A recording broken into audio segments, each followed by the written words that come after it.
Nifty 50 index अपने वर्तमान 52 week high से 5.9% की तेजी दिखाते हुए अगले साल यानी 2023 में 20,000 का लेवल हिट करता नजर आ सकता है। इस तेजी में FIIs की खरीदारी का बड़ा योगदान होगा। वोफा सिक्योरिटीज ने ये बातें हाल ही में जारी एक नोट में कही हैं। वोफा सिक्योरिटीज का कहना है कि मैक्रो स्थितियों के आधार पर 2023 में निफ्टी हमें 17,000 से 20,000 के बीच ट्रेड करता नजर आ सकता है। निफ्टी 50 के लिए साल 2023 का बियर टारगेट 17,000 का है। इसकी वजह ये है कि बाजार का वैल्यूएशन इस समय महंगा नजर आ रहा है।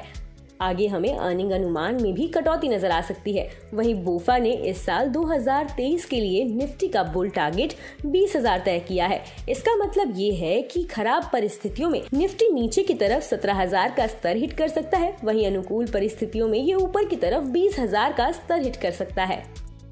ये ध्यान रखने की बात है कि भारतीय बाजारों ने S&P 500 की तुलना में बेहतर प्रदर्शन किया है। ऐसे में ग्लोबल ब्रोकरेज हाउस बोफा सिक्योरिटीज के रिसर्च एनालिस्ट अमित शाह का कहना है कि भारतीय बाजार में गिरावट की खरीद पर सबसे बेहतर रणनीति होगी।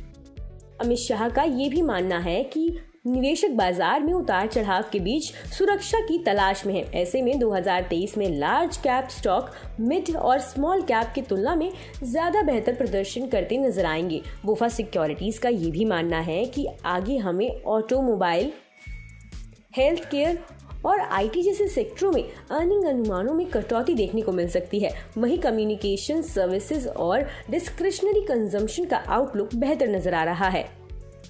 अमित शाह का ये भी मानना है कि विदेशी संस्थागत निवेश के नजरिए से 2023 में भारत विकसित देशों की तुलना में ज्यादा बेहतर प्रदर्शन करेगा, लेकिन दूसरे उभरते बाजारों की तुलना में भारत में विदेशी पैसे का फ्लो कम रह सकता है।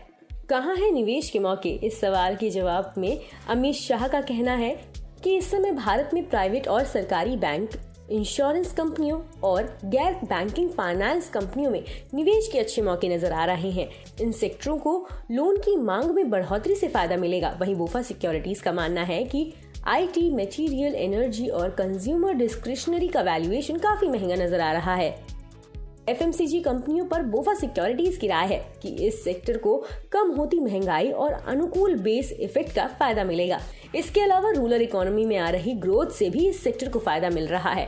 अमित शाह सीमेंट, स्टील और इंफ्रास्ट्रक्चर को लेकर बुलिश हैं। उनका मानना है कि आगामी बजट में सरकार इंफ्रास्ट्रक्चर के लिए बड़ा आवंटन कर सकती है।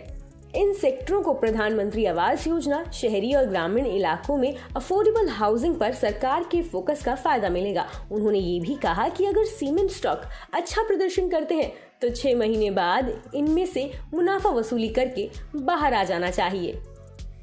बता दें कि मनी कंट्रोल पर दिए गए विचार एक्सपर्ट्स के अपने निजी विचार होते हैं। वेबसाइट या मैनेजमेंट इसके लिए उत्तरदायी नहीं है। यूजर्स को मनी कंट्रोल की सलाह है कि कोई भी निवेश निर्णय लेने से पहले सर्टिफाइड एक्सपर्ट की सलाह लें।